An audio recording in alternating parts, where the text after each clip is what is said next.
நண்பர்களே, என் லட்சிய சோதனைகள் அப்படின்னு சொல்லிட்டு ஒரு பகுதி எழுதிட்டுருக்கேன். அதில் 4ஆம் பாகம்.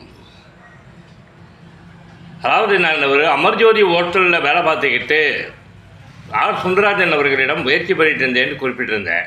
அதோட தொடர்ச்சியாக அந்த ஹோட்டலில் சாப்பிட வந்த ஒரு மனிதர் மூலமாக எம்ஜிஆர் நகரில் போஸ் ராஜா அப்படின்னு சொல்லிட்டு ஒரு இயக்குனர் இளமை இனி வருவதில்லை அப்படிங்கிற பெயரில் ஒரு படம் எடுப்பதாக எனக்கு தகவல் சொல்லி நீ போய் பாரு அப்படின்னார். நானும் அதே போல் அவர் சொன்னதை வச்சு அந்த ஹோட்டல் கிளம்பி எம்ஜிஆர் நகரில் போஸ் ராஜாங்கிற அந்த உப்மா இயக்குனரை சந்திக்கிறேன். எனக்கு அவர் ஒரு உப்மா பார்ட்டின்னு எனக்கு தெரியாது. முறை என் வாழ்க்கை சினிமா பயணம் அவர்கிட்ட தான் துவங்கிச்சு. அவர் என்ன உதவி இயக்குனராக உடனே செஞ்சுக்கிட்டார். எனக்கு ஒன்றும் புரியலை. எல்லோரும் விரட்டுறப்போ என்னையும் ஒருத்தன் மறித்து அசினேட்டராக செஞ்சுக்கிட்டானேன்னு சொல்லிட்டு அவருக்கு பேட்டா கிடையாது, சம்பளம் கிடையாது, ஒன்றும் கிடையாது. பேப்பராக கொடுப்பான். அவனுடைய கதையை நான் எழுதணும், எப்படி எழுதணும்னு சொல்லி கொடுப்பான் அந்த ஆள். திடீர்னு ஷூட்டிங் போக போகிறோம் அப்படின்னாங்க. ஒரே ஒரு வேன்.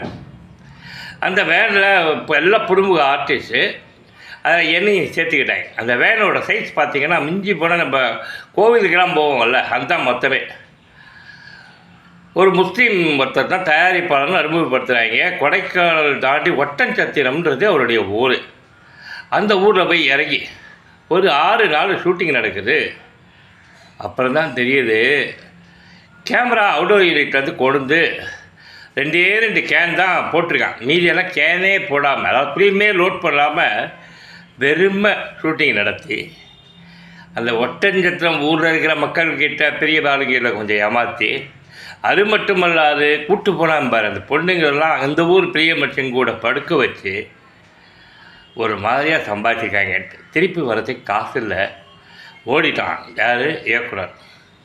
இப்போ சென்னையை நோக்கி அந்த பஸ்ஸு தப்பிக்கிட்டு வருது. அந்த பொண்ணுங்க கூட நடித்த நடிகைங்கெல்லாம் திட்டிக்கிட்டே வருது. என்ன சின்ன பையனில், நான் இப்போ 19-20 வயசு கூட கிடையாதுல்ல, உனக்கு தெரியாதா என் பொண்ணோட வாழ்க்கை எப்படி ஆகிடுச்சு, எப்படி ஆகிடுச்சுன்னு அழுதுகிட்டு வருது. பத்த நீ நல்லா இருப்பியா, அந்த ஆளை பற்றி உனக்கு தெரியாதா, நீ அவருடைய அசிஸ்டன்ட் தானேன்றான் சார். நான் அப்பா சொல்கிறேன், எனக்கு தெரியாதுங்க, எனக்கு புதுசு இப்படிலாம் இருப்பாங்க சினிமாவுக்குள்ளேன்னு தெரியாதுன்றேன். திருச்சி ஸ்ரீரங்கத்தில் காவிரி ஆற்றுல முங்குறேன் வலியோடு. ஏன்னா அந்த பெண்கள் கதறி அழுத கண்ணீர் எல்லாம் ஒரு மாதிரி ஆகிடுச்சு. படுக்க வச்சுருக்கான் எல்லா பெரிய மனுஷங்கிட்டே, அந்த ஊரில் இருக்கிறவர்கிட்ட போய் படுக்க வச்சு காசாக்கியிருக்கான். இந்த பொண்ணுங்களுக்கு சினிமா ஆசையில் படுத்துருக்குங்க. இதுதான் என்னுடைய முதல் சினிமாவில் மோசமானவங்க